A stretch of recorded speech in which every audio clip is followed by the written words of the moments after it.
Kita lanjutkan pembahasan dari Al-Manzumah Ar-Ra'iyah fi Sunnah karya Sa'ad bin Ali Abul Qasim Az-Zanjani rahimahullah ta'ala, di mana kita sampai pada pembahasan tentang ijma'. Yang ke-13, fa fil akhdhi bil ijma'i fa'lam sa'adatun kama fi syududil qawli naw'un minal khatar. Maka ketahuilah bahwa dalam mengambil ijma' itu terdapat kebahagiaan, sebagaimana dalam mengambil pendapat yang aneh itu terdapat bentuk mara bahaya. yakni ketika sudah ada ijma' kemudian kita mengambil pendapat yang berbeda yang menyelisihi ijma' tersebut, ini bahaya. Makanya tidaklah ada penyimpangan kecuali pasti ada pionernya. Orang yang pertama kali membahas dan memperkenalkan penyimpangan tersebut di tengah-tengah umat. Dan pioner-pioner ini insya Allah akan dibahas besok. Semuanya dibahas besok, betul tidak? Syekh Taufik ya pasti marah sekali kalau semuanya dibahas besok. Apa yang dibahas hari ini berarti? Masih banyak yang harus dibahas hari ini. Jadi sebagaimana telah kita katakan, setiap yang berbau penyimpangan dan orang yang menyimpang itu dibahas besok insya Allah. Tapi besok itu akan dibahas beberapa pioner penyimpangan. Yang ini kita mempelajari tentang mereka untuk bisa kita jadikan sebagai ibrah. Di antara mereka ada yang menjadi penyusup dari kalangan orang Yahudi. Dan juga ada juga penyusup dari kalangan orang Nasrani yang kemudian pura-pura masuk Islam, kemudian menyebarkan pemahaman yang menyimpang di tengah-tengah kaum muslimin. Dan ajarannya, baik yang disusupkan oleh Yahudi ataupun yang disusupkan oleh Nasrani tadi, sampai sekarang masih ada dan masih tersebar. Sampai sekarang. Jadi makanya kita harus mempelajari akidah yang lurus, bukan dalam rangka untuk mau berdebat, bukan dalam rangka untuk menang sendiri, ingin benar sendiri dan seterusnya, tidak. Kita melakukan hal ini dalam rangka untuk meraih keridhaan Allah, dalam rangka untuk mempelajari agama supaya agama yang kita pahami masih sesuai dengan agama yang dahulu diajarkan oleh Nabi Muhammad sallallahu alaihi wasallam. Betul tidak? Itu niat kita, tujuan kita. Baik. Jadi menyelisihi pendapat yang menyimpang, pendapat yang aneh sendiri, itu karena ada pionernya. Adapun masalah akidah maka harus tidak boleh ada pioner. Pionernya harus Nabi Muhammad sallallahu alaihi wasallam. Kita harus mengikuti apa yang diajarkan oleh Nabi Muhammad sallallahu alaihi wasallam dan dipahami oleh para sahabat radhiyallahu anhu, itulah pionernya. Ya, bukan orang tertentu misalkan, bukan tiba-tiba memunculkan akidah baru yang tidak pernah ada di generasi-generasi sebelumnya. Ya. Baik. Wa mu'taridun utruki dimada maqalihi yufariqu qaulat tabi'ina wa man ghabar. Dan orang yang menentang maka tinggalkanlah perkataannya, menyelisih perkataan tabi'in dan orang-orang terdahulu. Yaitu di catatan kaki, yakni tinggalkanlah perkataan orang yang tidak mau berpegang teguh kepada ijma', karena sesungguhnya dia telah menyelisihi perkataan tabi'in dan orang-orang terdahulu sebelum mereka, yaitu para sahabat radhiyallahu anhu. Jadi ini adalah orang yang menentang. Ini isyarat bahwa orang-orang yang menyimpang itu sudah diberikan hujjah kepada mereka. Kemudian mereka menentang hujjah tersebut, mereka menentang ilmu tersebut. Nah, kalau sudah menentang, tinggalkan. Tinggalkan. Ya, tentunya kita terus bermuamalah dengan baik. Tetap kita bermuamalah dengan baik. Nabi Muhammad SAW dengan orang kafir Quraisy, dengan orang Yahudi, apakah bisa Nabi Muhammad SAW bermuamalah ketika masih di Makkah, bertetangga dengan orang kafir Quraisy, ketika di Madinah bertetangga dengan orang Yahudi? Tidak masalah bermuamalah, betul tidak? Bermuamalah dengan baik kepada siapa saja. Akan tetapi akidah yang lurus itu harus dijaga supaya kita tidak ikut-ikutan akidah yang menyimpang. Nah, contoh misalkan bahkan itulah penyimpangan yang muncul pertama kali di dalam Islam, pertama kali muncul adalah penyimpangan yang dilakukan oleh Khawarij. Penyimpangan yang dilakukan oleh Khawarij. Nanti di catatan kaki nomor berapa itu Anda sudah menjelaskan tentang Khawarij 33 ya. Catatan kaki nomor 33, mereka itu di antara akidahnya adalah menghalalkan darah kaum muslimin, menghalalkan harta kaum muslimin. Kemudian menganggap pelaku dosa besar itu kafir. Sehingga nanti kemudian yang mereka kafirkan pertama kali adalah ulil amri, pemerintah, disebut taghut. Kemudian menghalalkan darah kaum muslimin, ya, dan menghalalkan harta mereka, yakni merusak harta mereka. Makanya kemudian yang mereka yakini tersebut akan berakibat kepada mereka akan menumpahkan darah kaum muslimin, merusak harta kaum muslimin, begitu ya, bom sana sini dan seterusnya. Itulah yang jadi teroris. Jadi apa yang mereka yakini tersebut itu menentang, menyelisihi perkataan para tabi'in dan orang-orang terdahulu. Orang sebelumnya tabi'in siapa? Sahabat.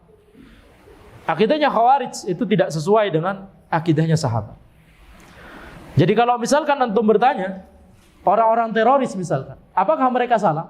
Salah. Tapi kalau jawabannya karena mereka bunuh-bunuhin orang, betul benar. Tapi itu bukan keseluruhan cerita. Itu bukan penyimpangan mereka yang terbesar. Bukan kesalahan mereka yang terbesar. Itu besar. Nah, membunuh orang lain, ya, bom sana sini, merusak harta yang tidak boleh dirusak, mengkafirkan orang sehingga kemudian boleh membunuh mereka dan seterusnya. Ini apa namanya? Sehingga membunuh orang begitu ya. Itu kesalahan, itu dosa besar. Nah, tapi ada yang lebih besar daripada itu. Yaitu apa? Mereka meyakini akidah yang menyimpang. Sehingga gara-gara kesalahan yang lebih besar ini, akhirnya turunannya nanti banyak, termasuk membunuh tadi. Karena akidahnya sudah menyimpang, dia anggap akidah yang menyimpang inilah yang kebenaran. Akidah yang benar dibilang menyimpang. Yang tadi kita sebutkan, ketika seseorang menyelisihi perintah Nabi Muhammad SAW, maka Allah Subhanahu Wa Taala akan menimpakan fitnah kepada dia, akan menimpakan musibah. Yaitu yang namanya kebenaran dianggap kebatilan, yang namanya kebatilan dianggap kebenaran. Baik. Jadi wajib bagi kita untuk dalam beragama harus sesuai dengan perkataan sahabat dan tabi'in ya dalam memahami ayat dan hadis, karena setiap orang yang menyimpang pasti mereka juga membawakan ayat dan hadis. Setiap yang menyimpang pasti berdalil dengan Al-Qur'an dan As-Sunnah. Tetapi harus dilihat apakah pemahaman mereka terhadap ayat dan hadis tersebut sudah benar atau salah. Dan bagaimana cara melihatnya yang paling gampang? Tentunya ini kalau mau secara ilmiah kita harus lihat kaidah usul fikih, kita harus melihat ya kaidah-kaidah tafsir misalkan. Tetapi cara yang paling gampang adalah kita bandingkan dengan perkataan sahabat. Kita bandingkan dengan pemahamannya tabi'in. Apakah ada ulama sebelumnya, terutama dari generasi terdahulu, yang mengatakan hal tersebut atau tidak? Kalau tidak, maka tidak boleh kita yakini. Ya, ini prinsip supaya kita tidak salah jalan. Ya, sebagaimana tadi kita contohkan, ya, penyimpangan yang dilakukan oleh Khawarij. Seseorang tersebut salah jalan, seseorang tersebut salah akidah, bisa nanti menimbulkan, yakni pilihan hidup yang jauh berbeda daripada kalau dia tidak mengambil pilihan tersebut. Orang yang mahasiswa misalkan ya, masih muda, mahasiswa yang harusnya belajar benar, habis itu nanti setelah lulus misalkan ya kerja, nikah dan seterusnya, punya masa depan yang baik dan seterusnya. Gara-gara kemudian dicuci otak gimana maksudnya? Apakah kemudian otaknya dikeluarin, dicuci habis itu? Dicuci otak itu maksudnya tinggal diajak ngobrol, dibahas, wah ini lihat nih ayat begini, ini lihat hadis begini, tapi dipelintir, tapi tidak sesuai dengan pemahamannya sahabat dan tabi'in, betul tidak? Maka ketika dia sudah terperangkap, kemudian dipanas-panasi, jiwanya memberontak, jiwa mudanya, kemudian akhirnya diarahkan menjadi pengantin. Apa maksudnya? Jadi teroris. Ya, ini berbahaya, berbahaya. salah akidah, salah manhaj, bisa berbahaya. Dari mana kita bisa membentengi supaya seseorang itu tidak salah jalan seperti ini? Harus belajar ilmu syar'i. Harus belajar ilmu syar'i. Ya, ketika antum sudah belajar ilmu syar'i, mendengar atau berbicara dengan orang, kita sudah bisa mengetahui ini arahnya, ini kayaknya orang punya pemahaman Khawarij.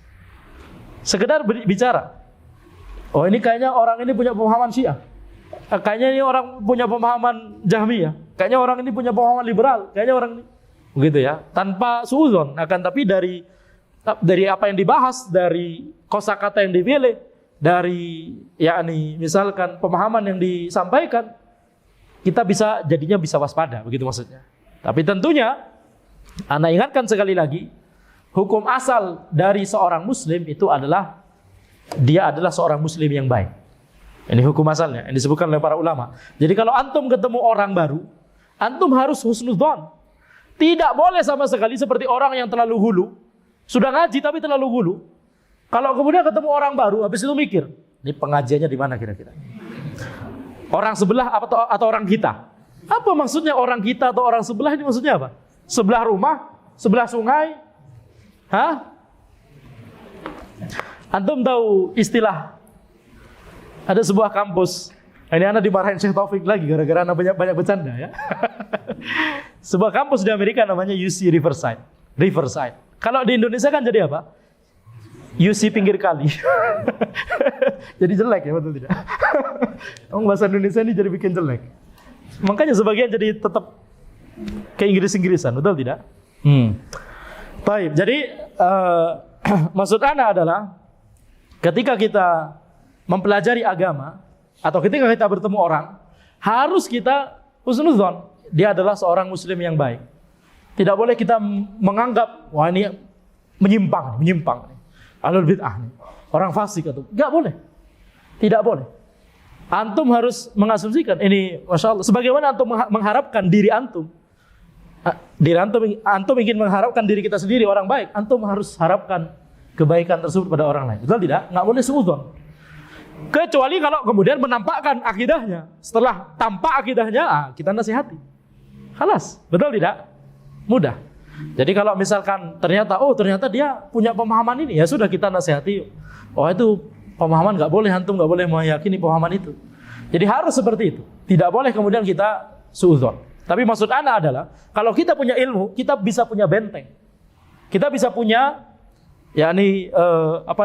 ilmu yang bisa menjaga kita sehingga tidak mudah terpengaruh oleh pemahaman yang menyimpang ketika ada orang yang berusaha mempengaruhi kita. Baik. Nanti insya Allah contohnya ada beberapa. Kemudian di sini penulis berkata, wa amsalu ahli ilmi fina tariqatan wa aghzaruhum ilman muqimun alal athar. Ahli ilmu yang terbaik menurut kami secara manhaj dan yang terbaik secara ilmu adalah orang yang tegak di atas athar. Ya, yang tidak yang tidak mendahulukan akal. Tetapi dia adalah orang yang tegak di atas athar, di atas dalil Al-Quran dan As-Sunnah. Wa ajhalu man talqa minan nasi mu'jabun bi khatirihi yusghi ila kulli man hadar. Dan orang yang paling jahil yang engkau temui adalah orang yang takjub dengan pemikirannya, ya, dengan akalnya. Dia mendengarkan setiap orang yang berbicara. Di catatan kaki, yakni dia mendengarkan dan menyimak setiap orang yang berbicara tanpa ilmu, tetapi tidak pernah mau untuk mendengarkan dan menyimak orang yang berbicara dengan ilmu. Baik, jadi ini harus merupakan prinsip yang dimiliki oleh seorang Ahlussunnah. Ketika melihat seorang dai, seorang yang menyeru kepada Allah Subhanahu wa taala, seorang yang mungkin dikenal sebagai ulama, kita harus melihat apakah yang dia bahas, apakah yang dia serukan tersebut adalah kembali kepada athar, atau apakah yang dia dakwahkan, isi dakwahnya itu hanya akal logika saja. Apalagi kalau dicampuri dengan, atau apalagi dipenuhi dengan cuma sekedar bercandaan. Ya, tidak ada ilmunya tapi sekedar bercandaan. Tidak ada ilmunya tapi sekedar cuma kumpulan nasihat yang tidak ada, ya kalau nasihat masih bagus ya, tapi kalau misalkan cuma bercanda, apalagi yakni ada pemahaman-pemahaman yang menyimpang yang diselipkan, ini berbahaya. Makanya penulis berkata, wa amsalu ahli ilmi fina tariqatan wa aghzaruhum ilman muqimun 'alal athar. Ahli ilmu yang terbaik menurut kami secara manhaj dan yang terbaik secara ilmu itu adalah orang yang tegak di atas athar.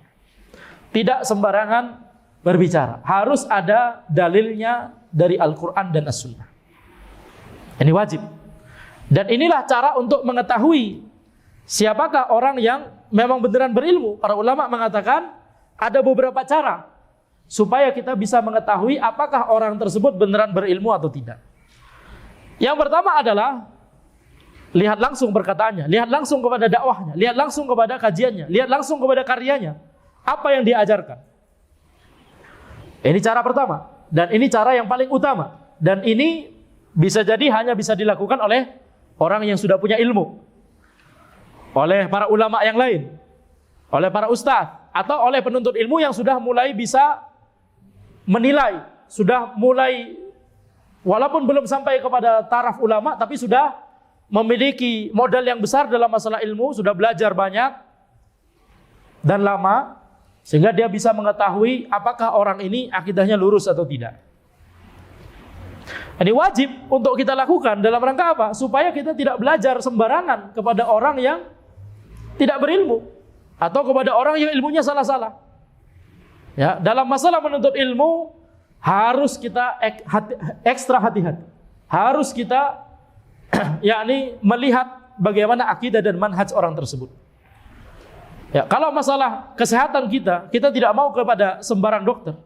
Maka apalagi dengan kesehatan din kita, kesehatan hati kita, keselamatan kita nanti di akhirat.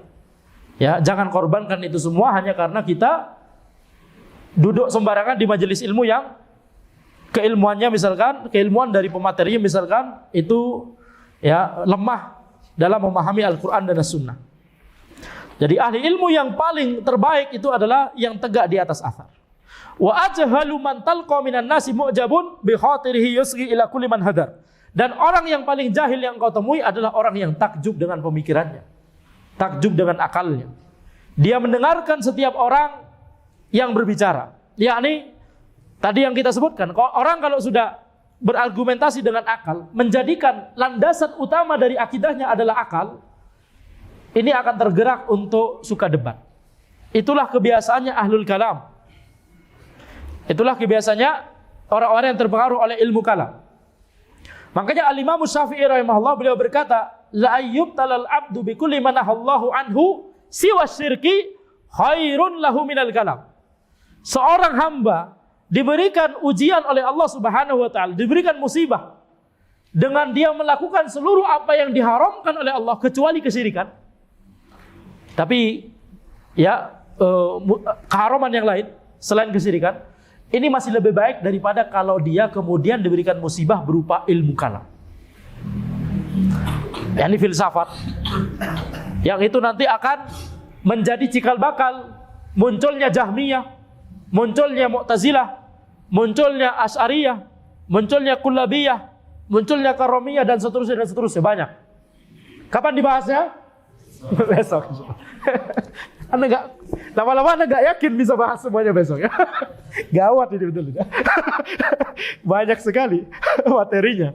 Tapi insya Allah kita berusaha ya, berusaha. Walaupun sudah ada kekhawatiran ini dari tadi ya. Dari tadi Anda bolak-balik ini masih bait 13 gitu ya. Ketika istirahat tadi. Baik. Jadi orang yang terpengaruh oleh ilmu kalam, orang yang terpengaruh oleh mantik, orang yang terpengaruh oleh filsafat dan seterusnya, berusaha menggunakan mantik misalkan untuk memahami Al-Quran dan As-Sunnah, ini berbahaya. Orang yang memahami masalah akidah berdalil dengan ilmu kalam misalkan, ya maka itu akan, kata Imam Syafi'i, dia melakukan keharaman yang lain selain kesyirikan, asal nggak kafir gitu maksudnya, asal nggak jadi musyrik. Tapi keharaman lain, dosa besar, membunuh, zina dan seterusnya, itu masih lebih baik daripada dia mempelajari ilmu kalam. Ajib. Kenapa demikian? Ini berkata Imam Syafi'i. Al-Imam Asy-Syafi'i rahimahullah.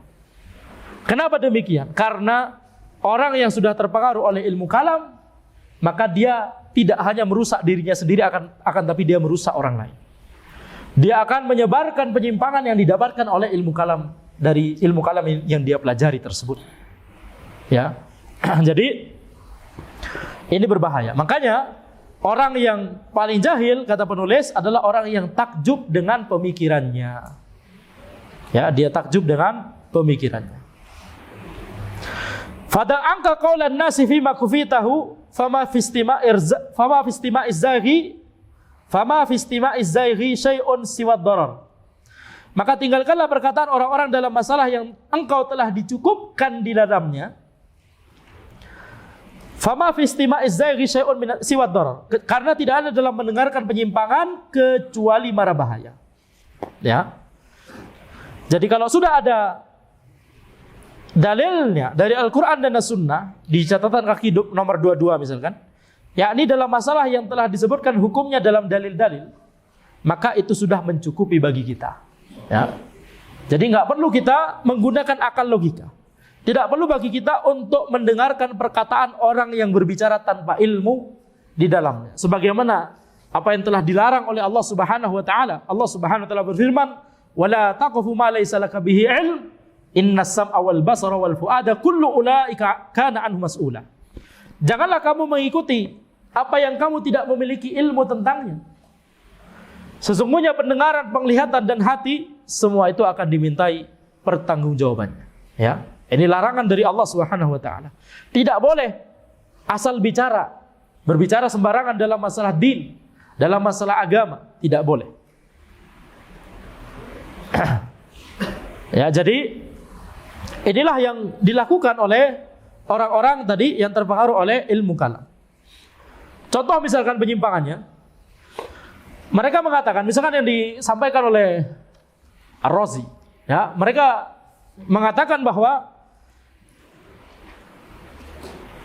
kalau kita memiliki dalil dari Al-Quran dan As-Sunnah, kemudian dalil dari Al-Quran dan As-Sunnah tersebut bertentangan dengan akal, mana yang harus dipilih? Jawabannya gimana kalau antum yang ditanya? Apa? Kalau Al-Quran dan As-Sunnah bertentangan dengan akal, mana yang harus didahulukan? Al-Quran dan As-Sunnah. Walaupun tentunya kita memiliki prinsip, memiliki kaidah, tidak mungkin Al-Quran dan As-Sunnah, yang itu misalkan Al-Quran tentunya pasti sahih semua ayat di Al-Quran. Kalau misalkan itu hadis, maka kalau itu misalkan hadis sahih, Al-Quran dan As-Sunnah yang merupakan hadis sahih tidak mungkin bertentangan dengan akal yang sehat. Ini tidak mungkin bertentangan dengan akal kalau akalnya lurus. Mungkin bertentangan kalau terjadi salah satu dari dua kemungkinan. Hadisnya palsu atau dhaif, dengan dhaif yang lemah sekali, atau akalnya yang salah. Betul tidak? Kalau salah satu terjadi, maka mungkin tidak ada pertentangan. Mungkin. Maka sekarang mana yang harus kita dahulukan? Kalau hadisnya palsu, ya jelas, selesai. Ya. Tapi misalkan hadisnya sahih, Al-Quran jelas sahih, hadisnya sahih, bertentangan dengan akal, bertentangan dengan pemikiran seseorang, mana yang harus didahulukan? Maka yang harus didahulukan adalah Al-Quran dan As-Sunnah yang sahih tadi. Ya, hadis yang sahih tadi. Tidak boleh mendahulukan akal, karena kita yakin berarti akalnya pasti ada yang salah di akalnya. Tapi kata Ar-Razi tidak. Ya, kata Ar-Razi tidak. Mereka secara umum, tidak hanya Ar-Razi, yang lain juga, mereka mengatakan bahwa ini Ar-Razi ini adalah ulama zaman dulu, ya, bukan ada orang zaman sekarang namanya Ar-Razi. Ya, bukan, ya. Antum jangan salah paham. Kita bicara Ar-Razi yang zaman dulu. Jadi apa namanya? Ketika seseorang itu yakni memiliki akal logika, kemudian bertentangan dengan Al-Quran dan As-Sunnah, hadis yang sahih, kata mereka kedepankan akal. Kenapa demikian? Kemudian mereka membuat perincian. Nah, ini pakai akal-akalannya mereka sebenarnya. Kalau misalkan Al-Quran dan As-Sunnah yang sahih tadi bertentangan dengan akal, ada beberapa kemungkinan. Pertama, Al-Quran dan As-Sunnahnya benar, akalnya benar. Tidak mungkin. Betul tidak? Itu dicoret sama Ar-Razi. Ini nggak mungkin. Kalau Al-Quran dan As-Sunnahnya salah, akalnya salah, nggak mungkin juga. Ya kalau sama-sama salah ya apa namanya di luar pembahasan. Itu kita coret juga. Maksudnya sama-sama salah, maksudnya hadisnya palsu, itu misalkan. Ya di luar pembahasan. Al-Quran dan As-Sunnah kalau itu sahih, khalas itu benar. Nah, ini di luar pembahasan berarti. Sekarang berarti kemungkinannya adalah mana di antara dua kemungkinan? Al-Quran dan As-Sunnah benar, akal salah, atau Al-Quran dan As-Sunnah salah, akal benar. Betul tidak? Jadi mana yang harus didahulukan? Kalau Al-Quran dan As-Sunnahnya benar, akalnya salah, kata Ar-Razi, terus dari mana kita bisa mengetahui bahwa Al-Quran dan As-Sunnah ini salah? Benar. Gimana tadi? Sudah siang ya, sudah siang. Kalau Al-Quran dan As-Sunnahnya benar, akalnya salah, jadi akal yang harus dibuang, kata Ar-Razi, gak mungkin. Dari mana kita bisa menilai bahwa Al-Quran dan As-Sunnahnya ini benar kalau kita tidak menggunakan akal kita? Itu kata Ar-Razi. Tersisa satu kemungkinan apa? Akal yang kita ambil, karena itu yang benar, yang salah adalah Al-Quran dan As-Sunnah. Antum kalau memahami sesuai dengan pemahamannya Ar-Razi ini, menyimpang, ya, berbahaya. Berbahaya. Ini argumentasinya Ar-Razi. Coba bayangkan. Seolah dia mengatakan bahwa akal itu cuma satu. Jadi kalau akalnya benar, kalau akalnya salah, Al-Quran dan As-Sunnah benar, ini nggak mungkin. Kita katakan sangat mungkin, akal antum yang salah. Tapi akal yang lain tidak. Paham tidak? Khalas. Sebenarnya bantahan kepada mereka gampang. Bantahannya ada di argumentasinya sendiri, kata Ibnu Taimiyah. Karena Ibnu Taimiyah sudah punya banyak sekali pengalaman, ya, dalam membantah pemahaman-pemahaman mereka. Jadi kata Ar-Razi tadi, kalau akalnya salah, Al-Quran dan As-Sunnah yang benar, terus dari mana kita tahu Al-Quran dan As-Sunnah ini benar? Dari mana? Kan harus dari akal. Kalau akalnya salah gimana? Gak mungkin. Gitu ya. Maka kita katakan, yang salah itu akal antum. Akal kita tidak. Selesai. Betul? Simple. Nah ini contoh. Contoh orang yang menggunakan ilmu kalam dan sekedar akal logika, berbicara tentang masalah din, kemudian akhirnya menyimpang. Ini contoh saja, preview, nggak usah semua, ya, karena kalau diungkapkan semua bisa daurah 1 minggu, betul tidak? Jadi, dan Anda yang harus usaha keras untuk memahamkan, karena argumentasi-argumentasi yang lain itu banyak sekali istilah-istilah yang mereka sebutkan, ya, ada apa namanya, ada a'rad, ada a'rad dzatiyah, ada macam-macam dan seterusnya. Jadi itu bukan konsumsi orang yang baru belajar. Jadi itu tadi cuma ilustrasi saja. Nanti insya Allah akan banyak juga contoh-contoh yang masih bisa kita pahami, contoh penyimpangan mereka, kenapa mereka bisa menyimpang seperti itu. Tapi tadi dari contoh barusan antum paham? Betul tidak? Mengapa kok mereka bisa sampai mengatakan bahwa kita dahulukan akal, kita pilih akal daripada Al-Quran dan As-Sunnah? Karena nggak mungkin akalnya salah, Al-Quran dan As-Sunnahnya benar. Kenapa? Dari mana kita menilai Al-Quran dan As-Sunnah benar kalau akalnya salah? Itu argumentasinya. Ajib ya. Jawabannya gampang. Akal antum yang salah. Akal kita benar. Baik, khalas. Seolah mereka meyakini akal itu cuma satu gitu. Padahal manusia memiliki akal yang berbeda-beda. Betul tidak? Nah. Baik, jadi kemudian penulis berkata, laqad awdahallahu al-karimu bilutfihi lanal amra fil Qur'ani fanhad bima amar.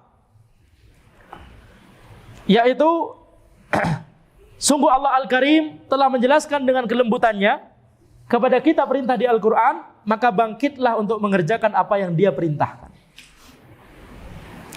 Jadi di sini kita lihat Al-Karim itu adalah salah satu nama Allah yang bermakna Zat yang Maha Mulia, yang Maha Dermawan, yang memiliki seluruh sifat yang sempurna, yang memberikan karunia dan nikmat kepada makhluknya tanpa membutuhkan balasan dari mereka, dan tidak akan membiarkan begitu saja orang yang berdoa kepadanya. Ini makna dari Al-Karim. Kalau diterjemahkan cuma zat yang maha mulia, kira-kira antum paham tidak keseluruhan makna dari Al-Karim ini? Tidak paham, betul tidak? Jadi menerjemahkan nama Allah itu harus komprehensif seperti ini supaya kita pemahamannya tidak setengah-setengah. Dan makna yang ditulis di sini pun ini cuma sebagian. Ya, masih banyak makna-makna yang lain dari Al-Karim, tapi ini makna yang di antara makna yang utama. Kemudian catatan kaki nomor 24, yakni tidak perlu bagi kita untuk mendengarkan orang yang berbicara agama secara sembarangan tanpa ilmu, karena dalil-dalil di Al-Quran itu sudah mencukupi. Ya, jadi nggak perlu pakai akal, karena sudah ada Al-Quran. Kita bicara masalah akidah, bukan bicara masalah fikih yang itu butuh istihad, misalkan masalah kontemporer. Jadi ketika kita dari tadi mengatakan tidak boleh menggunakan akal sebagai sumber utama, bukan berarti kita tidak menggunakan akal sama sekali. Jangan dipahami demikian, betul tidak? Justru kita lihat para ulama, para imam mazhab, akidahnya lurus. Mereka akalnya cerdas-cerdas. Dalam masalah istihadiyah, silakan menggunakan akal untuk beristihad. Ya. Akal untuk beristihad yang itu tentunya di bawah panduan dari Al-Quran dan As-Sunnah. Itu butuh kecerdasan.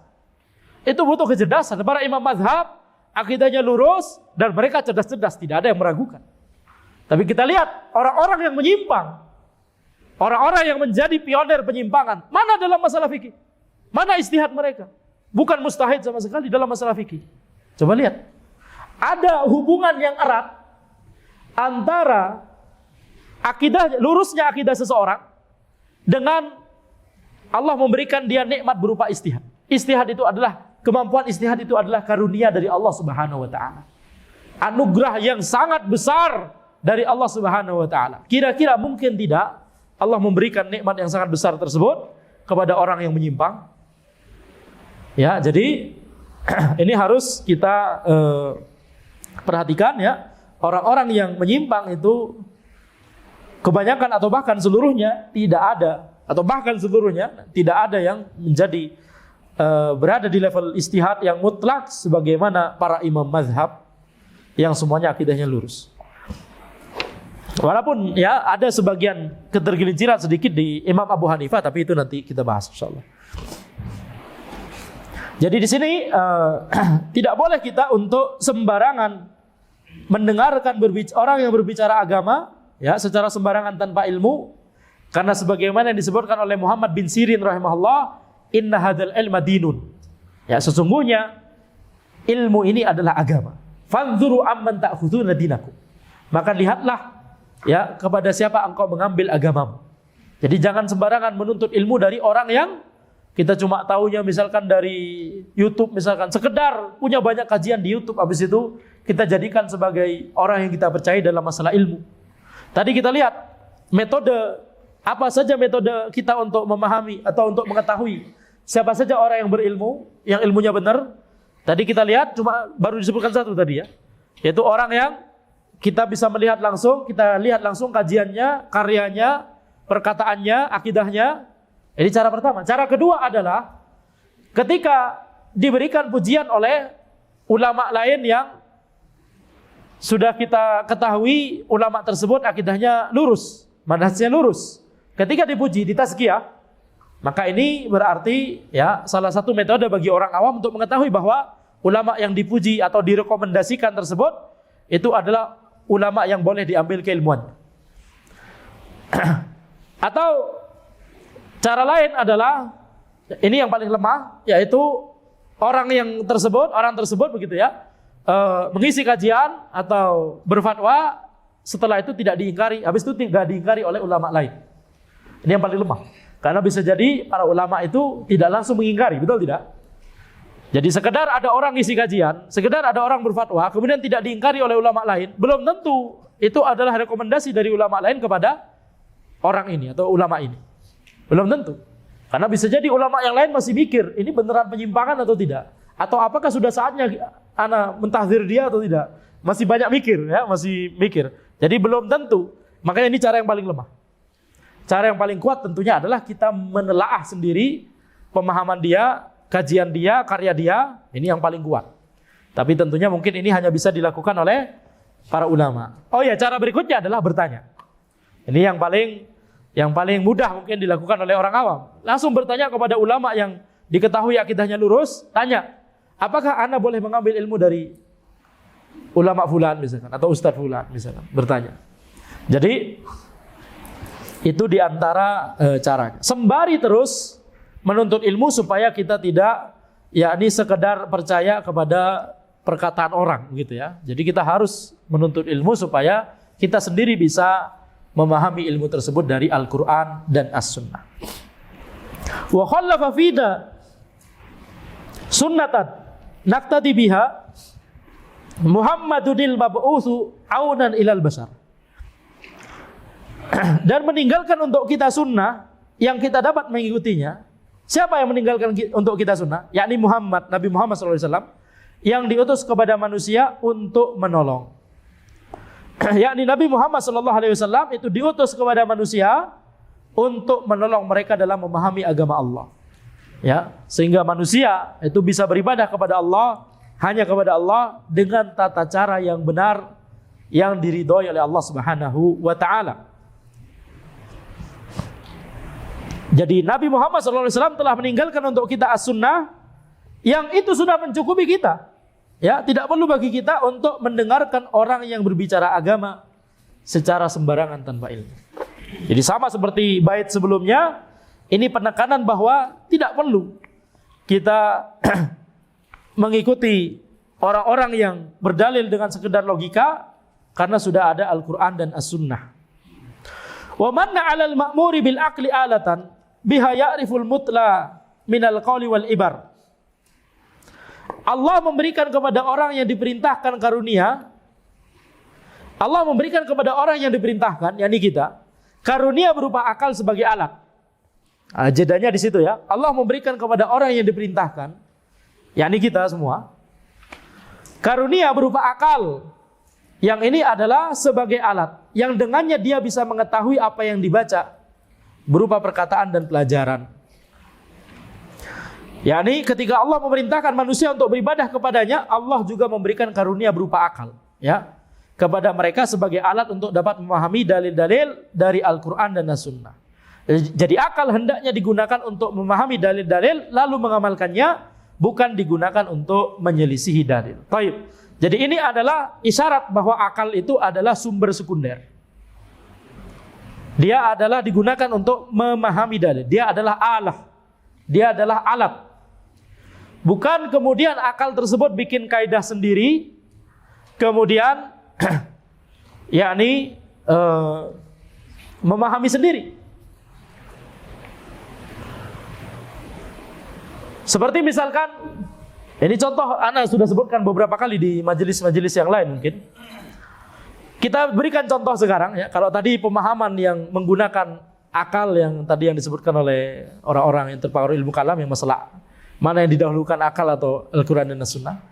Sekarang kita mencontohkan penggunaan ilmu mantik kepada Al-Quran dan As-Sunnah yang itu kemudian berujung kepada penyimpangan besar.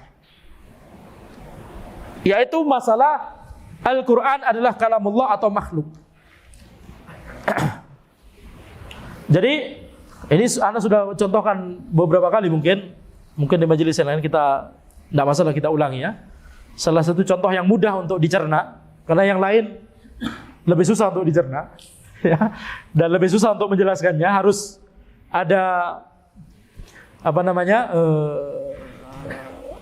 ilmu yang harus disampaikan terlebih dahulu sebelum kita bisa membahas ke sana begitu ya. Ada prerequisite kalau kuliah ya, ada pre mata kuliah, apa namanya istilahnya? Matrikulasi. Ya, ada mata kuliah yang harus diambil dulu sebelum kita paham mata kuliah ini begitu ya. Jadi prerequisite. Iya. Jadi misalkan orang-orang dari kalangan Mu'tazilah, mereka mengatakan dari ayat.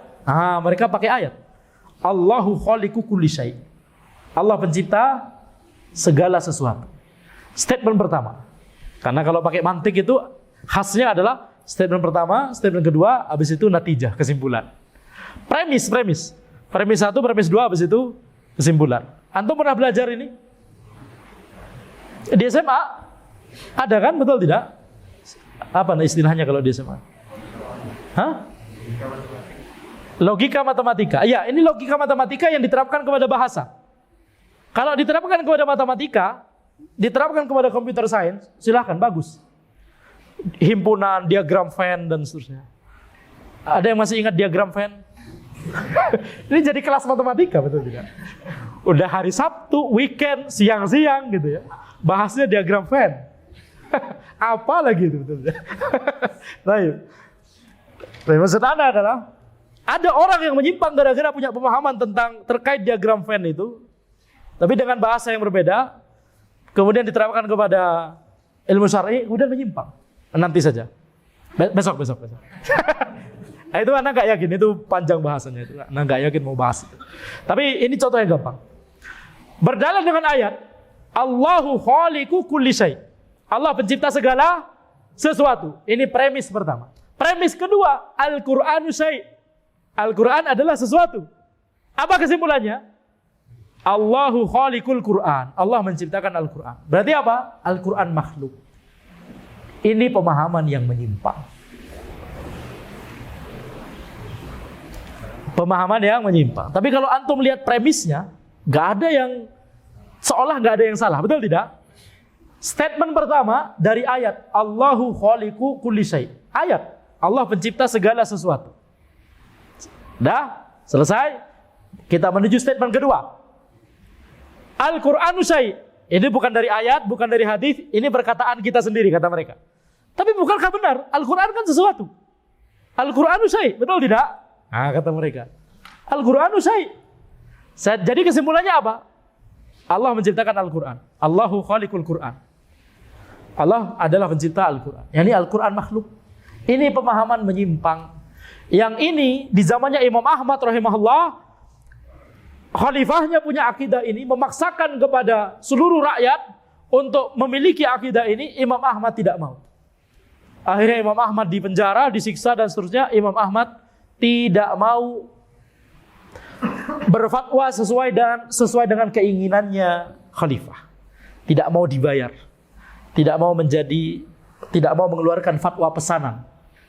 Ya, fatwa pesanan, fatwa titipan bahwa Al-Quran adalah makhluk. Imam Ahmad tidak mau. Nggak apa-apa walaupun disiksa, walaupun misalkan sampai meninggal dunia. Ada ulama, banyak ulama di saat itu yang sampai meninggal dunia. Tapi Imam Ahmad tetap menolak, tidak mau memfatwakan itu, tetap mengatakan Al-Quran adalah kalam Allah, firman Allah, bukan makhluk. Ya, ini pemahaman menyimpang, kata Imam Ahmad. Jadi di satu sisi kita lihat Imam Ahmad teguh dengan akidah yang lurus, walaupun beliau sampai di penjara dan disiksa. Tapi di sisi yang lain, beliau Imam Ahmad, beliau adalah beliau. X sama dengan X. Beliau bukan sembarang beliau. Ya, Anda baru dapat itu pekan lalu. Beliau bukan sembarang beliau. Apa lagi, betul tidak? Bagus juga. Kita keluarkan di kajian. Ya. Beliau adalah beliau. Beliau bukan sembarang beliau. Imam Ahmad, yakni orang-orang sudah menunggu fatwa Imam Ahmad. Kalau antum mau berontak, kami akan turun ke jalan sekarang. Kami akan melakukan perlawanan, revolusi. Imam Ahmad tidak mau. Kita tetap memiliki akidah Ahlussunnah yang lain, yaitu apa? Tunduk kepada ulil amri dalam perkara yang ma'ruf. Tidak memberontak kepada mereka, tidak keluar dari jamaah kaum muslimin. Karena orang yang memberontak, orang yang keluar dari jamaah kaum muslimin, memberontak kepada penguasa yang sah, ulil amri. Kalau di Indonesia ini presiden itu ulil amri. Ya, karena ada orang menyimpang di Indonesia ini yang meyakini bahwa kita nggak punya ulil amri di Indonesia. Ajib, ini juga salah. Ya, karena yang namanya ulil amri harus khalifah yang membawahi seluruh kaum muslimin se-internasional. Ini pemahaman yang salah. Kalau meyakini ulil amri itu cuma bentuknya seperti itu, salah. Tapi ini kita bahas besok saja. Semuanya besok, ini nanti besok Ana yang gawat sendiri, betul tidak? Gimana ini besok ini? Karena kita nggak mungkin sekarang bahas itu. Ya mungkin kalau masih bisa sempat dibahas hari ini, tidak masalah ya. Sebagian yang kita agendakan bahas besok, kita bahas hari ini. Insya Allah. Baik. Jadi Imam Ahmad rahimahullah tidak mau juga untuk memberontak kepada ulil amri karena ini akidah Ahlussunnah yang lain. Selain akidah Ahlussunnah meyakini bahwa Al-Quran adalah kalamullah, bukan makhluk, tapi di sisi yang lain Ahlussunnah memiliki akidah dan manhaj tidak memberontak kepada ulil amri yang sah. Kenapa demikian? Karena disebutkan di dalil, khalas.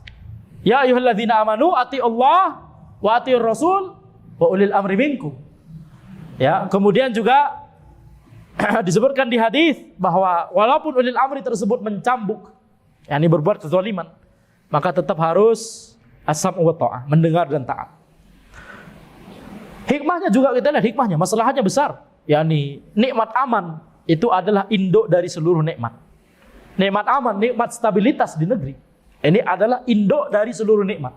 Kalau nikmat aman tidak ada, kalau kondisi negara itu kacau balau, ya, maka nikmat-nikmat yang lain akan tergerus. Ya, contoh misalkan negeri-negeri kaum muslimin yang pemimpinnya dikudeta, ya, Suriah. Antum tanya kepada orang Libya misalkan, Libya, mereka semua, atau Irak misalnya, Irak, Saddam Hussein, dan mereka rindu dengan zaman yang tenang sebelum ada huru-hara ini semua, ada perang dan seterusnya. Ya, jadi yakni nikmat aman di sebuah negeri itu adalah induk dari seluruh nikmat. Di Suriah ada anak kecil yang bahkan tidak bisa membaca surah Al-Fatihah. Gak ada orang yang ngajarin surah Al-Fatihah. Kenapa? Sudah masih kecil tapi sudah besar. Yani udah tamyiz. Maksudnya belum baleo, tapi sudah di atas tamyiz. Ya. Ini siang-siang, betul tidak? Anak ya mikirnya sudah kemana itu baru muncul barusan gitu ya. Jadi mikirnya sudah beberapa kalimat setelahnya. Tadi sampai mana? Jadi lupa kan jadi. Ada yang tidak bisa membaca surah Al-Fatihah. Kenapa? Karena orang-orang di saat itu di negeri tersebut itu sudah yakni apa namanya tidak ada lagi yang perhatian, semuanya sudah memikirkan keamanan begitu ya. Jadi sudah survival, tidak ada yang memikirkan pendidikan dan seterusnya. Jadi itu adalah inti dari nikmat aman. Itu nikmat aman harus dijaga. Baik. Penulis berkata, "Fala takun bid'ayyan tazughu 'anil huda wa tuhdithu fal ihdathu yudni ila saqar." Maka janganlah engkau menjadi orang yang membuat bid'ah sehingga engkau menyimpang dari petunjuk dan mengadakan perkara baru dalam agama, karena itu akan mendekatkan kepada sakor.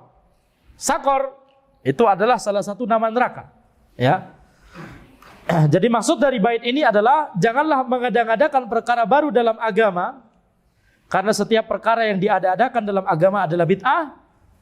Sebagaimana yang tadi kita sebutkan, ini sudah kita sebutkan tadi, tapi anak ulangi ya. Setiap bid'ah adalah kesesatan dan setiap kesesatan adalah di neraka. Jadi seluruh bid'ah itu adalah kesesatan. Kullu bid'atin dhalalah, kata Nabi Muhammad SAW. Kullu bid'atin dhalalah. Setiap bid'ah itu adalah kesesatan. Ya. Tidak ada yang namanya bid'ah hasanah. Ya, tidak ada yang namanya bid'ah hasanah. Karena Nabi Muhammad SAW bersabda, kullu bid'atin dhalalah. Nah, sebagaimana yang tadi, memunculkan bid'ah, menerapkan mantik ke ilmu syar'i. Kalau tadi kita katakan menerapkan logika seperti itu ke matematika misalkan, ke computer science misalkan, silahkan. Tapi kalau menerapkan ke ayat, ke hadis, berbahaya. Tadi kita lanjutkan, belum kita lanjutkan bantahannya ya. Yaitu Al-Qur'anu khaliqu kulli syai', Allahu khaliqu kulli syai', itu ayat. Habis itu Al-Qur'an syai', Al-Qur'an adalah sesuatu. Maka kemudian Mu'tazilah menyimpulkan Allahu khaliqul Qur'an, Allah menciptakan Al-Qur'an. Maka kita katakan antum menggunakan pemahaman mantik untuk memahami ayat tersebut. Kalau mau memahami ayat tersebut, Allahu khaliqu kulli syai', Allah pencipta segala sesuatu. Kata segala, kalau di dalam bahasa Arab harus pahami sesuai dengan kaidah bahasa Arab. Bagaimana orang Arab menggunakan kata segala? Maka dalam bahasa kita, bahkan di bahasa Indonesia, kata semua atau segala Itu tidak bermakna seluruh segala yakni secara mutlak seluruhnya. Tapi itu tergantung kepada konteks. Contoh misalkan, kalau misalkan ada dari kawan antum yang bertamu ke rumah antum, habis itu sama orang tua antum dipersilahkan, makan semua yang ada di dapur, silahkan makan. Kira-kira gimana kawan antum? Makanin piring, makan semua yang ada di dapur. Silahkan makan semuanya yang ada di dapur. Kira-kira logika berbahasa kita, bahasa Indonesia saja. Apakah piring juga dimakan? Gelas juga dimakan? Kompor di dapur itu juga dimakan? Makan aja bang. Betul? Logika berbahasa Indonesia tidak demikian. Makan semua yang ada di dapur, yakni makan semua yang bisa dimakan. Kembali kepada konteks. Makanlah semua yang bisa dimakan di dapur. Betul tidak? Itu logika berbahasa Indonesia. Demikian pula bahasa Inggris, demikian pula bahasa Arab. Ya, maka ketika Allah Subhanahu wa taala berfirman, Allahu khaliqu kulli syai', Allah pencipta segala sesuatu, yakni segala sesuatu yang memang diciptakan. Segala sesuatu yang diciptakan, siapa penciptanya? Allah Subhanahu wa taala. Kalau sesuatu tersebut bukan makhluk, ya sudah, kita berarti bukan masuk, enggak masuk di ayat itu. Al-Quran bukan makhluk, Al-Quran adalah kalam Allah. Jadi nggak masuk di ayat tersebut, nggak masuk dalam cakupan ayat tersebut. Tapi orang-orang mantik menggunakan logika matematika. Semua berarti semua. Ya, semua berarti semua. Kita katakan logika berbahasa kita tidak demikian, betul tidak? Tadi contohnya, makan semua yang ada di dapur, nggak kemudian kompor dimakan juga, betul tidak? Bahasa Yunani, orang Yunani selaku yang merumuskan mantik itu, orang Yunani tidak menggunakan prinsip mantiknya sendiri dalam berbahasa. Mu'tazilah malah menggunakan prinsip mantik untuk memahami Al-Quran dan As-Sunnah. Apa nggak keblinger? Ya, apa nggak akan menyimpang nanti?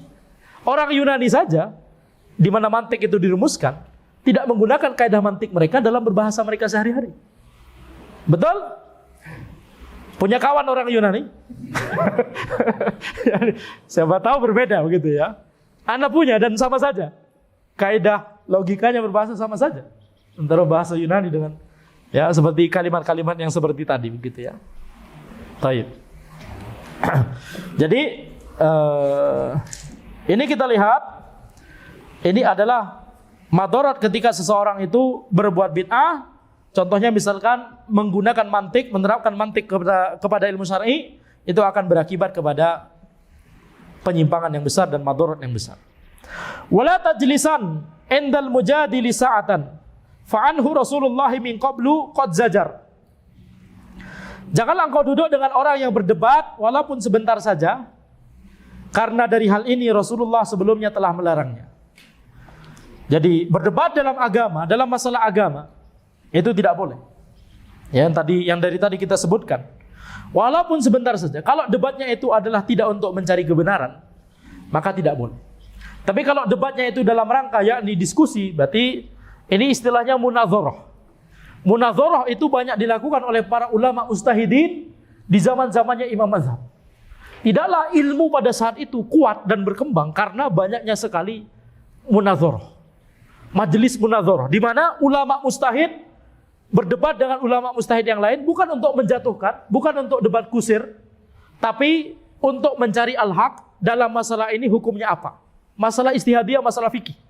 Kalau masalah akidah mereka nggak berdebat, sudah selesai, udah ada ijma, ngapain kita berdebat? Tapi yang diperdebatkan oleh mereka adalah masalah fikih yang merupakan masalah ijtihadiyah. Apakah bentuk transaksi ini riba atau tidak? Apakah hukumnya ya misalkan masalah ibadah tertentu atau masalah pernikahan tertentu misalkan, itu yang dibahas oleh mereka. Jadi banyak sekali munadharah. Karena banyak sekali munadharah, ilmu berkembang dan kelihatan sekali siapa yang beneran berilmu dan siapa yang tidak berilmu sebenarnya. Kalau di zaman ini ya nggak ada yang namanya munadharah, nggak ada lagi. Sayang sekali. Sehingga apa? Orang yang kemudian tampil di muka publik, walaupun tidak berilmu, bisa dikesankan berilmu. Betul tidak? Coba dipertemukan sesama ahli. Oh, baru kelihatan. Ternyata itu nggak bisa apa-apa. Baru kelihatan. Jadi yang namanya, makanya belajar ilmu syar'i yang paling benar, yang paling ideal adalah ini yang sering Anda bahasakan. Antum mengenal guru antum mengenal antum. Yani mulazamah. Antum mengenal guru antum dan guru antum mengenal antum. Yakni mengetahui pola pikir antum dan mengetahui mana yang harus diperbaiki, ada syubhat apa yang ada selama ini dan seterusnya. Itu yang paling ideal dalam menuntut ilmu syar'i. Yani mulazamah, yani berguru langsung. Itulah yang dilakukan oleh para ulama dari para zaman sahabat tabi'in, tabi'in. Mulazamah. Ya, jadi kalau di zaman dahulu nggak bisa mulazamah langsung. Yani misalkan akhwat dengan ikhwan dengan syekhnya laki-laki nggak bisa. Di zaman ini alhamdulillah ada Zoom. Itu sudah cukup. Yani cuma dengan sekedar pertanyaan. Kalau pertanyaan yang serupa atau memiliki syubhat serupa ditanyakan secara konsisten oleh orang yang sama, kan kelihatan yang siapa yang ngechat di Zoom itu. Kita bisa mengetahui, ini orangnya ini kayaknya punya syubhat ini. Akhirnya nanti dibikin kajian untuk memberantas syubhat itu misalkan. Nah, jadi bisa mengetahui kondisi tulab dari ketika kita mulazamah, ketika kita mengadakan kajian mulazamah seperti itu. Baik, jadi kita lihat itulah cara menuntut ilmunya dari para ulama generasi terdahulu, ya. Tidak ada sistem jamiah atau betul tidak? Apa gelarnya Imam Syafi'i? LC, Master, Doktor? Enggak ada, belum ada seperti itu. Betul tidak? Nah, apa gelarnya Syekh Utsaimin? Antum kenal Syekh Utsaimin? Kenal di mana? Tahu Syekh Utsaimin? Ya. Apa gelarnya? LC. Tapi murid beliau banyak doktor dan banyak profesor. Ya, jadi kalau antum bikin tulisan atau menukil faedah dari Syekh Utsaimin, gak usah disebut gelarnya LC, gak usah. Itu malah menurunkan derajat beliau. Syekh Al-Utsaimin LC rahimahullah mengatakan, gak boleh, gak usah.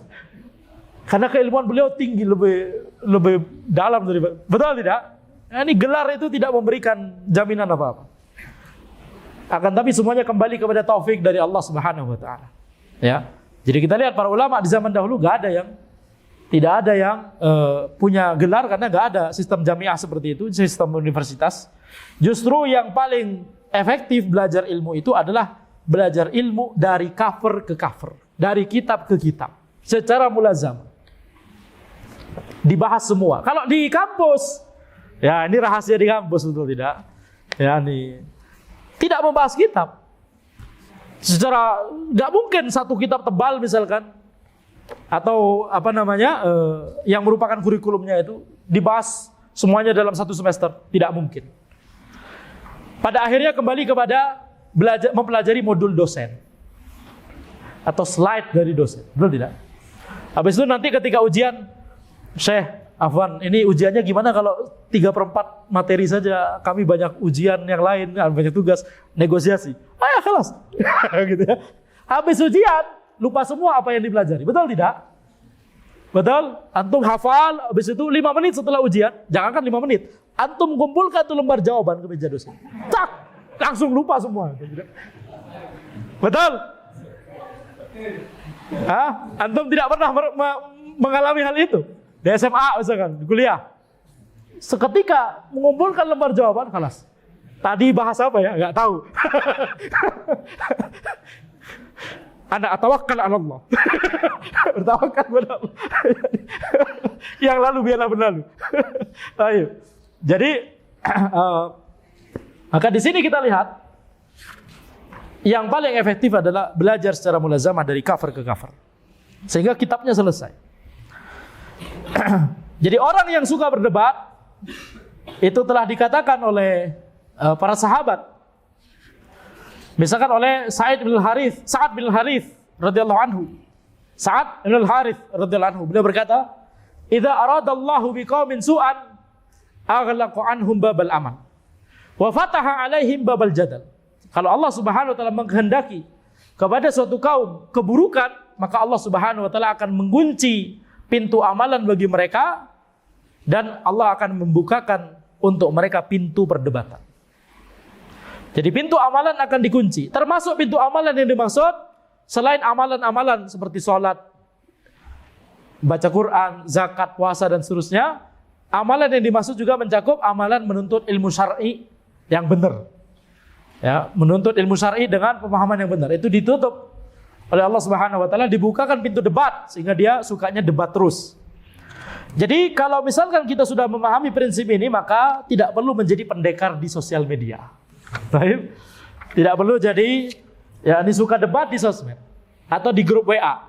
Apalagi grup WA keluarga.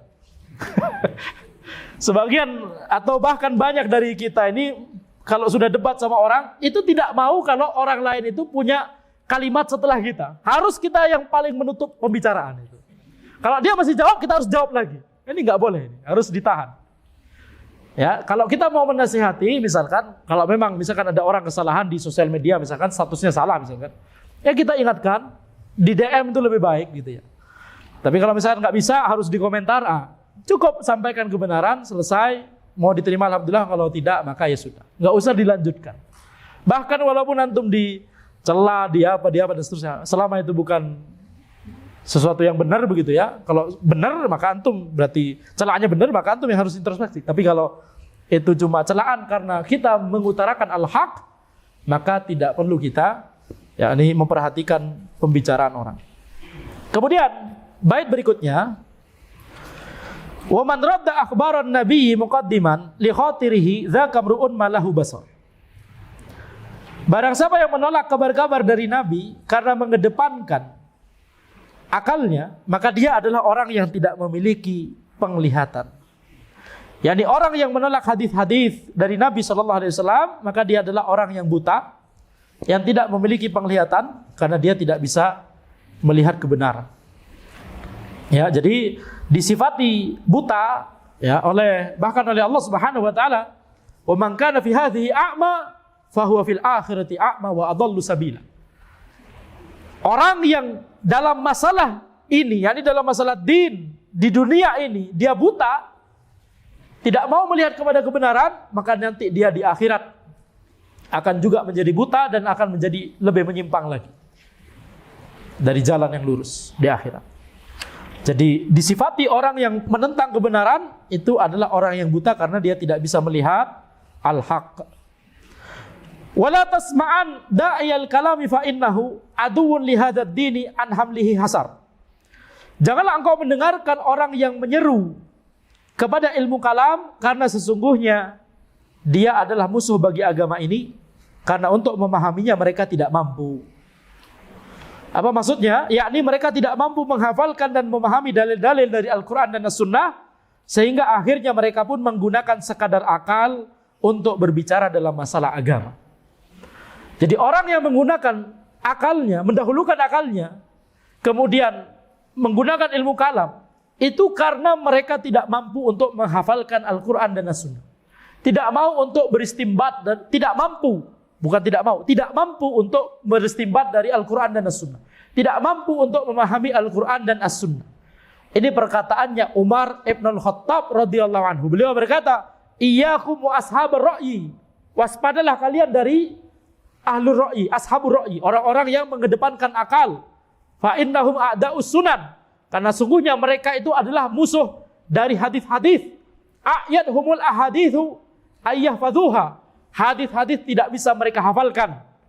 Ya, faqalu bi ra'yi, sehingga mereka menggunakan akalnya untuk mengucapkan fadallu wa adallu, sehingga mereka sesat dan menyesatkan. Jadi orang yang tidak bisa menghafalkan, memahami dan beristimbat dari Al-Quran dan As-Sunnah, akhirnya mereka kemudian menuju kepada akalnya. Biasanya dibarengi dengan, ya bukan biasanya ya, bisa jadi dibarengi dengan ingin menonjol. Dia lemah dalam masalah Al-Quran dan As-Sunnah, tapi dia ingin menjadi orang menonjol, kemudian akhirnya dia menggunakan akal, sehingga akhirnya dia menonjol, dikenal sebagai orang menyimpang. Jadi menonjol. Jadi tidak mampu untuk menghafalkan Al-Quran dan As-Sunnah, tidak mampu untuk memahami dan beristimbat dari Al-Quran dan As-Sunnah. Jadi tadi kita katakan, jangan sangka, jangan kira orang yang tidak mau mengedepankan akal dalam masalah din, jangan kira mereka itu lemah akalnya. Para imam mazhab cerdas sekali akalnya. Justru karena akal mereka cerdas, mereka paham bahwa akal ini harus selalu di belakang Al-Quran dan As-Sunnah. Justru karena kecerdasan akalnya. Jadi tahu di mana kapasitas dan peran akalnya. Ya. Jadi kita lihat di sini orang yang menyukai pembahasan ilmu kalam, filsafat dan seterusnya, kemudian yakni mantik dan seterusnya. Tanyakan, sudah hafal hadis berapa? Atau jangankan hadis, Al-Quran sudah hafal atau belum? Ya, hampir tidak ada yang perhatian terhadap itu semua. Dan sebaliknya, orang yang rujuk dari pemahaman terpengaruh oleh ilmu kalam, ketika dia rujuk, ketika dia tobat, dia pasti akan langsung menuju kepada athar, langsung menuju kepada dalil-dalil, langsung menuju kepada Al-Quran dan As-Sunnah. Al-Ghazali contohnya. Al-Ghazali rahimahullah ini termasuk orang yang banyak sekali berpindah-pindah akidah. Awalnya ini, habis itu ini, habis itu ini, habis itu ini. Ya. Jadi pernah terpengaruh Asy'ariyah, habis itu Batiniyah, habis itu dan seterusnya. Di akhir hayat hidup beliau taubat dan beliau kemudian mempelajari Sahih Bukhari. Ya, menuju kembali kepada hadis. Meyakini bahwa yang namanya akal dan ilmu kalam itu tidak bisa mengantarkan kita kepada al-haq. Kita lihat perkataannya Al-Ghazali rahimahullah sendiri. Beliau berkata, "Wa hadza idza sami'tahu min muhadditsin aw hasawi rubbama khatara bi balika anna an-nasa a'da'u ma jahilu." Dan poin yang akan ana ucapkan sebentar lagi ini, kalau engkau mendengarnya dari seorang muhaddits atau dari seorang hasawi. Hasawi tadi, hasawiyah? Ya, Ahlussunnah ya nih. Kalau antum mendengarnya dari muhaddits atau mendengarnya dari hasawi, rubbama khatara bi balika, mungkin akan muncul dalam benakmu bahwa ini orang ini memusuhi apa yang dia tidak tahu. Ini kenapa orang ini mencela ilmu kalam? Karena dia tidak tahu ilmu kalam. Mungkin antum akan mengatakan demikian. Kalau perkataan yang akan sebentar lagi anda sampaikan ini keluarnya dari lisan seorang ahli hadis, yakni Ahlussunnah. Karena ahli hadis itu di zaman dahulu istilah untuk Ahlussunnah juga. Karena Ahlussunnah sangat berpegang teguh pada hadis. Orang yang menyimpang tidak mau berbicara hadis, maunya akal, logika, mantik dan prinsip-prinsip begitu ya, filsafat.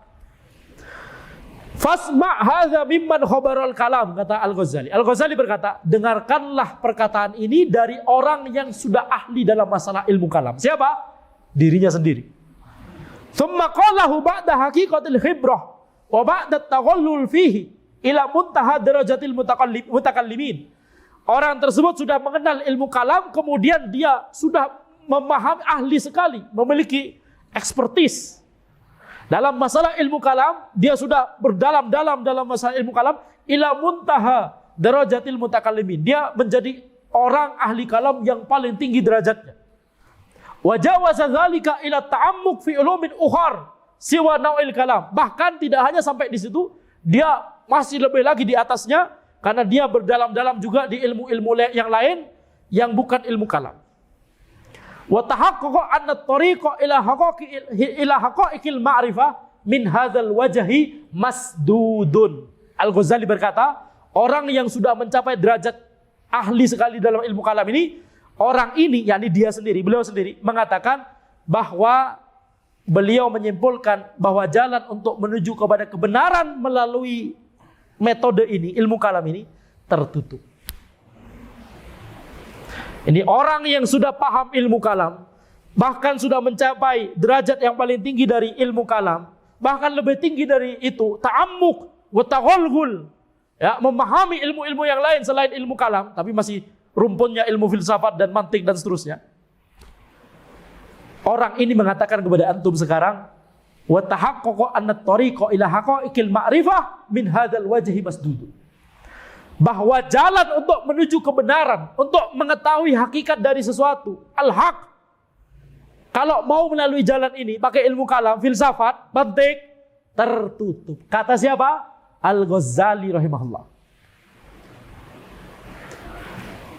Itulah yang terjadi pada beliau. Beliau kemudian belajar Sahih Bukhari. Coba bayangkan. Belajar. Kalau seandainya beliau belajar dari awal, ajib. Beliau diberikan kecerdasan. Betul tidak? Ajib. Ada orang lain zaman kontemporer ini yang mengatakan terpengaruh juga oleh ilmu kalam. Dia menghabiskan waktunya belasan puluhan tahun dengan ilmu kalam, filsafat dan seterusnya, mantik dan seterusnya. Ya. Kemudian rujuk taubat kepada sunnah, hijrah. Kemudian mengatakan, ana mempelajari yakni akidah dari hadis-hadis Nabi Muhammad SAW. Anda lupa sekarang yang disebutkan adalah Kitabut Tauhid atau Arba'in Nawawi. Anda mempelajari akidah dari hadis Nabi Muhammad SAW dalam waktu 6 bulan. Anda bisa mendapatkan banyak sekali ilmu, jauh lebih banyak daripada yang Anda dapatkan dari mempelajari ilmu kalam belasan atau puluhan tahun. Dengan ilmu akidah yang lebih kokoh, lebih terpercaya, lebih meyakinkan dan menenangkan hati. Ini kata orang tersebut. Jadi maksud Anda adalah, ini kita harus mengambil pelajaran dari orang-orang tersebut.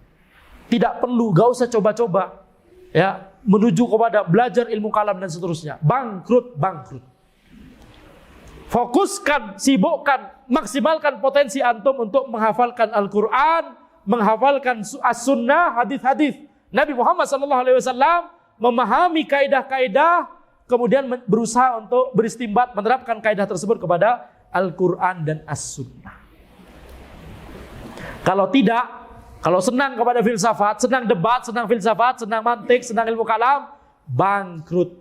Sebagaimana yang disebutkan oleh Al-Ghazali. Jalan menuju kebenaran kalau pakai lewat jalan ini, masdudun. Ini jalan buntu.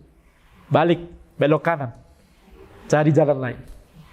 Makanya beliau kemudian mempelajari Sahih Bukhari. Coba bayangkan. Di akhir usia beliau. Ya, ini pelajaran bagi kita semua. Taib. Kemudian bait berapa sekarang?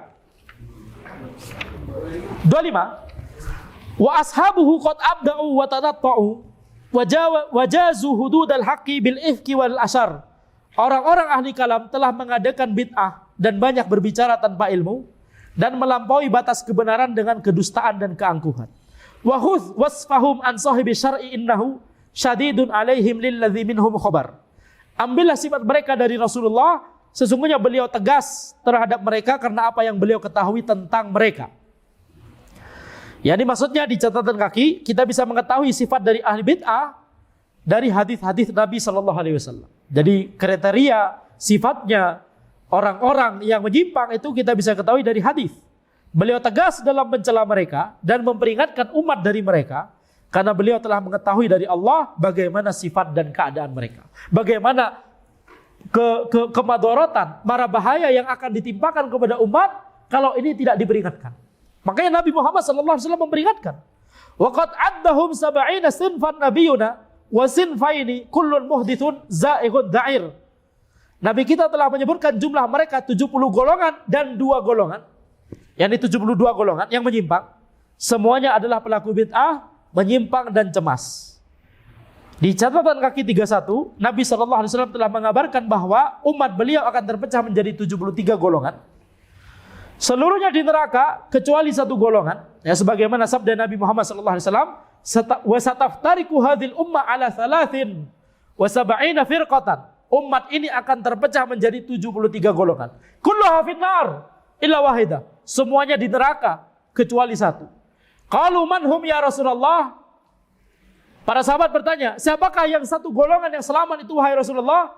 Nabi Muhammad SAW kemudian bersabda, man kana ala mithli ma ana alaihi al-yawm ashabi. Orang yang berada di atas jalan yang aku dan para sahabatku sekarang hari ini berada di atasnya.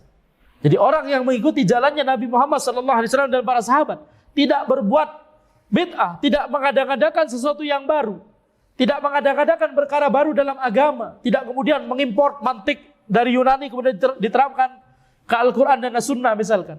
Tidak kemudian mengklaim sesuatu ini dapat dari mimpi, dari ilmu laduni, padahal gak ada dalilnya. Ini bid'ah. Ya, maka kata Nabi Muhammad SAW, 1 golongan yang selamat itu adalah orang-orang yang aku dan sahabatku saat ini berada di atasnya. Jadi ini patokan untuk mencari siapakah yang berada di atas kebenaran. Kita cari siapakah yang paling berusaha untuk mengikuti pemahaman Rasulullah SAW dan pemahaman para sahabat beliau radhiyallahu anhum ajma'in. Jadi seluruhnya di neraka kecuali satu golongan. Yang dimaksud di neraka di sini ini ancaman. Ada di antara mereka yang kekal di neraka karena penyimpangan mereka itu sampai pada derajat kekufuran dan kesyirikan. Tapi ada di antara 72 golongan tersebut yang tidak sampai kekal di neraka. Ya, tapi mungkin masuk neraka sementara begitu ya. Tapi intinya itu diancam untuk dimasukkan neraka oleh Allah Subhanahu wa taala. Kenapa? Karena mereka melakukan penyimpangan, tapi penyimpangan mereka tidak sampai pada derajat kekufuran dan kesyirikan. Karena yang namanya bid'ah itu ada dua jenis. Ada bid'ah mukaffirah dan ada bid'ah ghairu mukaffirah. Bid'ah yang mengkafirkan, bisa mengkafirkan pelakunya, karena itu bid'ahnya dia bid'ah plus juga termasuk kekufuran dan kesyirikan. Ada juga bid'ah yang tidak sampai pada derajat tersebut, ya, tidak sampai membuat pelakunya kafir, ya, tapi dua-duanya ini baik yang mukafiro ataupun yang ghairu mukafiro ini sama-sama menyimpang. Jadi 72 golongan tersebut itu adalah sama-sama menyimpang semua, karena yang lurus adalah cuma yang satu golongan. 72 golongan itu menyimpang semua, ya, tetapi ini harus dibedakan, ya, tidak serta-merta semuanya kemudian kekal di neraka. Kata para ulama, ini ancaman dengan neraka, ini maksudnya adalah antara ada yang diancam dengan selamanya di neraka, atau ada yang diancam di neraka sementara. Tapi ini sama-sama penyimpangan. Dan yang namanya sementara di neraka, antum bayangkan sementara ini berapa lama kira-kira? Ya, karena banyak yang meremehkan, nggak apa-apa lah masuk neraka sementara. Ajib sekali. Hah? 1 detik itu sementara atau tidak? Masuk neraka 1 detik sementara. Masuk neraka 1 jam sementara. Masuk neraka 1 juta tahun sementara. Sama-sama sementara itu. Ya betul tidak? Jadi tidak boleh kita meremehkan hal ini. Terakhir, jadi sifat dari 72 golongan lainnya adalah bahwa mereka adalah pelaku bid'ah, orang yang menyimpang dan merupakan orang yang bingung, bimbang dan cemas dalam beragama karena mereka tidak berlandaskan kepada Al-Qur'an dan As-Sunnah dalam beragama. Ini yang tadi kita sebutkan. Orang yang menyimpang itu pasti bingung, bimbang dan cemas. Nah, setelah itu kemudian penulis menyebutkan. Nah, makanya ini transisinya pas, betul tidak? Terkait dengan Syiah Rafidhah disebutkan, habis itu tentang Khawarij, habis itu tentang Murji'ah dan Qadariyah, habis itu menyebutkan tokoh-tokoh penyimpangan, Jaham bin Safwan, Bishr al-Marisi, Al-Jad bin Dirham, Ibnu Kullab, Ibnu Karram, Al-Asy'ari, ya, tapi Al-Asy'ari di akhir hidupnya beliau rujuk. Itu insya Allah dibahas besok insya Allah. Semoga bisa selesai ya. Baik. Demikian yang bisa Anda sampaikan. Ini masih ada pertanyaan besok saja insya Allah ya. Wallahu a'lam. Subhanakallahumma bihamdika asyhadu an la ilaha illa anta astaghfiruka wa atubu ilaik. Wassalamualaikum warahmatullahi wabarakatuh.